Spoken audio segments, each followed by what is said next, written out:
course, always a pleasure to have Greg Machos stopping by here on the broadcast. And so, Greg travels, of course, around the GMC, has done so for over 2 decades. You can catch him on X at GMC Hoops. Also, Facebook is GMC Hoops, and the website is gmchoops.com.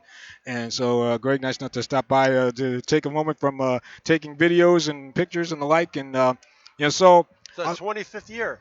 25th. Yep, 25th season. Yep. Wow. Because I've been here. This is my 14th year. So you've definitely outlasted me. But Perth Amboy, they got some speed. They got So kind of give me your assessment of Perth Amboy in the first half. Well, I thought that they looked like they were going to blow the game open early. Kind of like Woodbridge did opening day. They'd come out very strong, but North Brunswick did a great job. I thought Bondi, is that his name? Yeah, Sri J. Bandy, yep. Sri J. Bandy, he did a great job. I mean, he had 12 points in the first half? Yeah.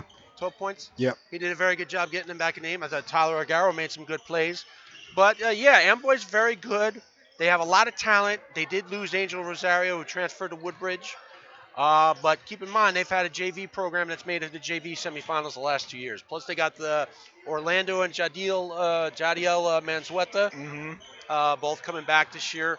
And of course, they got Le'Veon Balthazar. He's a quarterback on a football team. He's their big man, very athletic, very long. Yeah. Got a couple big buckets there after you guys tied the game up. Clearly, he can dunk. Yeah.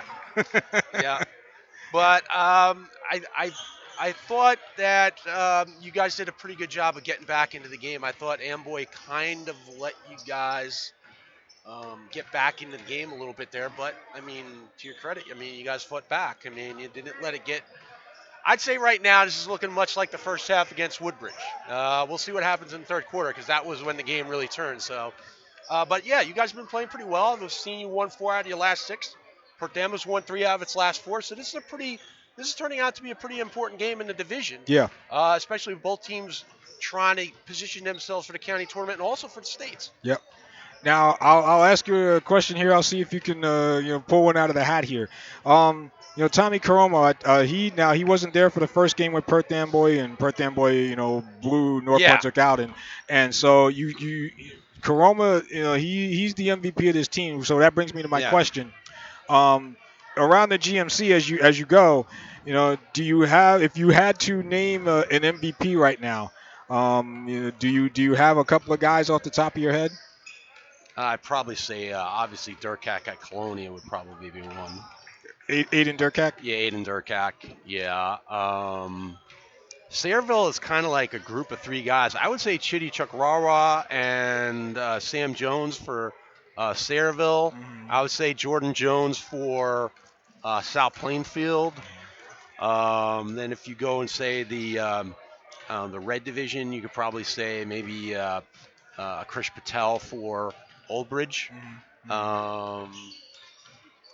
But I would say right now, it's Durkak right now. DeColonia is the best team in the league, and he's their best player, and he's right now, I'd say the best player in the league right now. The Durkak family between Jordan and Taylor and now Aiden, man, and their their dad, father, Gene Durkak. Gene was a D1 player himself. He played at Florida International, if I'm not mistaken. So so it's crazy that runs through the family. So I'll come back to this game here.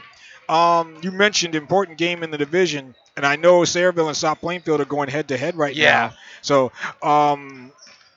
do you think that the winner of this game, and North Brunswick, they're trying to keep out of the basement in the white, but do you think that the winner of this game could impact things? I think they could play a spoiler. I really felt that, like I said, I told you back in December, and I reiterated it recently in a blog post in earlier this month, that I felt that the white division is the toughest top to bottom. And now that you guys are starting to win in and start playing better, it really legitimizes that claim because everybody seems to be beating everybody. If you look at a lot of the games, they've been all very close. Perth Amboy beat South Plainfield the other day. And that's the thing. South Plainfield's played very well, but they've played a lot of their games at home. So now their schedule is going to start switching to more games on the road. So with a young team, a team that's only got 1 starter returning, and a number of guys that are sophomores and freshmen in their rotation, that's going to be really a big test to them to see how well they can play and they can keep up what they've been doing in this first half of the season thus far. North Brunswick should have beat South Plainfield last week, had a 13-point lead there and let it get away. So that's a whole other. But Greg Machos of GMC Hoops, and again, you can catch him on X at GMC Hoops and also on Facebook, GMC Hoops, and GMCHoops.com. I'll let also you on Threads as well at GMC. That's right, Threads too. You're everywhere. Thank you, sir. I appreciate it. All right, you're welcome. Yes, sir. Greg Machos.